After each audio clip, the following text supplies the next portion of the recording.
On Tartan Tales, we acknowledge the Kaurna people as the traditional custodians of the Adelaide Plains and Mount Lofty Ranges where Seymour College stands today.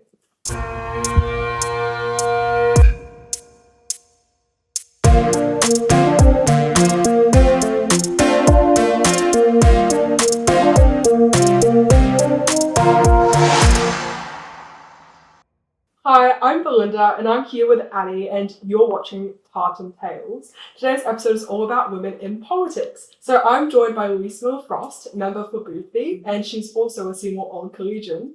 And today we'll be focusing primarily on politics as well as Louise's life here at Seymour. So let's get into it. Louise, what made you want to enter politics? Look, it was not something I'd really considered, and I think I was just asked at the right time. So my entry into politics is very different from most people. So most people who want to go into politics perhaps join, the Young Labor or Young Liberal or Young Greens and work their way through and perhaps work in a minister's office or work in a electorate office and get to know sort of how things were. I went off into the wide world and did other things, and I had ended up as the CEO of Catherine House, which is a women's homelessness service, where I met Penny Wong because she was a big supporter of Catherine House. And we weren't like great friends. We didn't go for coffee or anything like that. But, she knew who I was and I knew who she was. And then I went to Vinnie's. I was running Vinnie's in South Australia. And I was actually on holiday in the Northern Territory. And this was when they were having a bit of a reform in the state government for homelessness. And I kept missing phone calls from Penny Wong's office. And I kept saying to my husband, what is she phoning me for? Homelessness is a state issue, not a federal issue. Why is she phoning me? Anyway, eventually managed to get back into, mobile coverage and returned the call and was asked, was I interested in running for Boothby? So that was a big surprise. It wasn't kind of what I had expected at all. And at the time, I was very frustrated with what was going on in federal government and state government, but federal government. I was concerned about lack of action on climate change and the environment. I was concerned about the lack of action on an integrity commission or anti-corruption commission. And I was concerned about the treatment of women both in Parliament House and also in the broader community. So there were a whole lot of things that were happening that I was really quite concerned about. And so I think I just got asked at the right time and I went, yeah, actually, you know what, that would be the best use of my time. So yeah. That's such a cool opportunity. So you mentioned that you worked with St Vincent's and Catherine House. Mm-hmm. If you to kind of sum it up in like a sentence, what would you say that experience working within charities teach you to help you in your career today? Only one sentence? Okay. Look, I'd say two things. One is it teaches you to really listen to the experiences of others because you don't really understand where they're coming from and how it feels to them and what the impact's been unless you hear it from their perspective. So being able to talk and listen to people from all experiences of life is one really important thing. The other thing it gave me was profile. So as a result of running a charity, I had to do a lot of fundraising. I had to do a lot of brand building, which meant I personally was out doing public speaking all the time. So I always say if you want to learn how to do public speaking, you just have to say yes to everything and go and do it because that's the only way to get the practice to do it. And Catherine House in particular was the one that really gave me that profile to go out. You mentioned that you talk to members of the community, members of the public a lot. What's a story or a comment from an individual you've chatted to that has really stuck with you or has inspired you to keep going? Every so often we get a really big win for somebody, which is, you can never really understand how much some people are really up against it. But we've had, we had some challenges with NDIS where we have a particular woman who she had a daughter who had, I can't even remember what the disability was, but she was in a wheelchair. And she'd last got her wheelchair when she was 9 and she was now 14. And according to this woman, the wheels were literally falling off the wheelchair. Like, it's an old wheelchair, she's a very active young girl, so it was, living a hard life. The wheelchair, that was. So she had applied for a new wheelchair, and NDIS had offered her new wheels, which kind of wasn't really enough because she'd grown out of the wheelchair, like it didn't fit her anymore. And by advocating on their behalf, we managed to get that overturned, and she got the new wheelchair. And she was just so, like, the mother had given up, and she was like, oh, fine, whatever. But she was just so thrilled that we hadn't given up and what we got, what they needed. So it's always, I think when you can actually make a difference to somebody's life, that's inspiring. Yeah. It's not quite the same answer as the question you asked, but no, I think that's very good story, like that you can with your job make a difference, and I think that's very inspiring.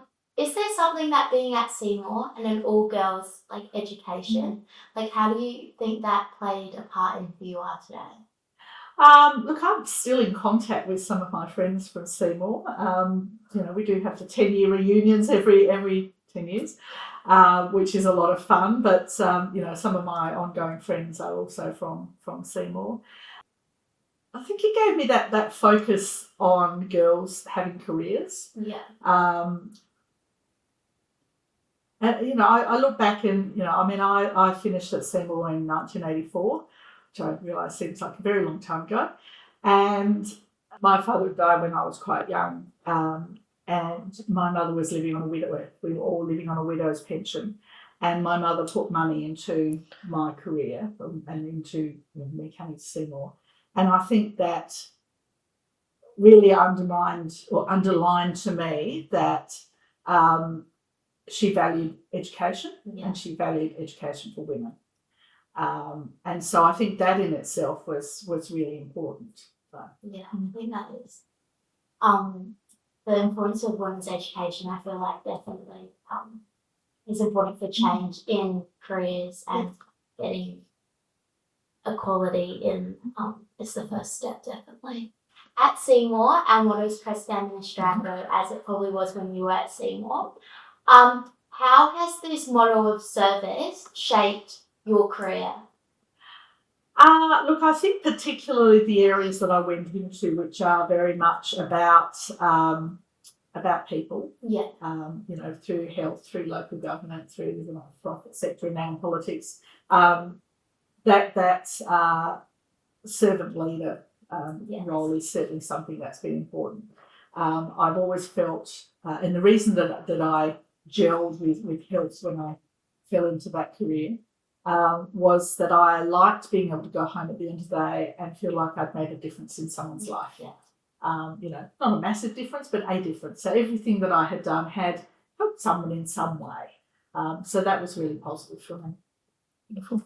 Perfect. We'll move on to the next segment now. This is called Tartan Threads. These are quick fire, fun fact kind of questions for you. One word answers are fine or longer, but okay, we'll start. What was your favourite subject when you were at school?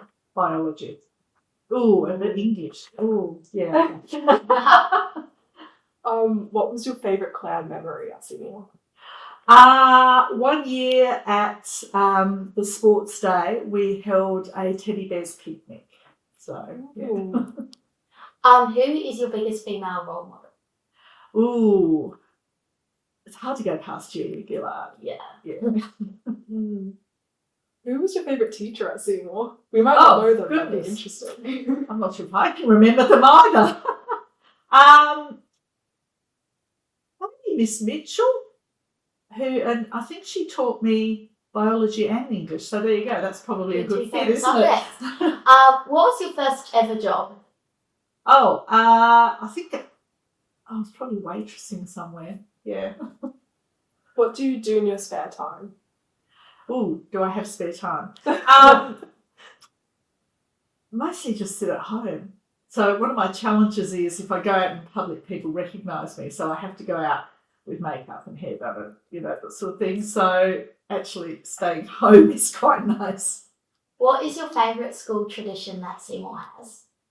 Ooh, well, I love the pipes. So, you know, anything where the bagpipes are there is really lovely. Yes. I also really liked, I mean, you've moved the bell. It used to be on the other side of the quadrangle, but the bell, like an actual old bell. Yes. How do you unwind after a long day in Parliament? Usually just go home, watch garbage TV and I think that's talk everyone's to my husband.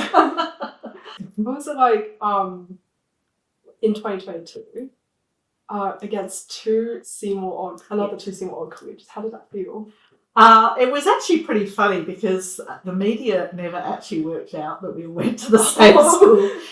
They also never worked out that I went to school with Joe Dyer's older sister, who's a friend of mine and lives in Hollywood in LA. And I think the school only worked it out right at the end where we had a breakfast where all three of us were there. We were like, Joe was I think 3 years behind me. Rachel, I think, was at least a decade behind me. So we didn't actually really know each other. And in fact, I didn't know Joe either, even though I knew her sister so well. So, yeah. What clan were you in? Bruce. Oh, It's funny how when old collegians get together, that's actually the question they ask, what clan were you in? Yeah, I think clan's definitely a big part of Seymour. Yeah. Yeah, Annie's a Bruce chieftain. So yeah, now we'll move on to what I wish I knew. So some life advice that you wish you knew earlier, or just advice in general for anyone watching this podcast. Oh, okay. Just broad? Yeah. I think just, as I said, life's a marathon, not a sprint. So the trick is just to keep going. Don't let setbacks stop you. Everyone has setbacks. They don't talk about them. They don't put it on their resume, but everyone has setbacks. And it's okay to not know something. That's sometimes a really valuable way of getting out there and talking to people. So thank you so much for being here with us today, Louise. Your insight, your years of knowledge in your career, and just your life story in general has been so inspiring to listen to. Thank you for coming here. Yeah, you've definitely opened our eyes a lot to like future career paths and taught us a bit about the truths and inside gossip about how Parliament actually works. And Shh, don't tell anyone. But that's a wrap on episode 3 of Tartan Tales. We hope you enjoyed our conversation with Louise about her journey as a female into politics and reflections on her life at Seymour.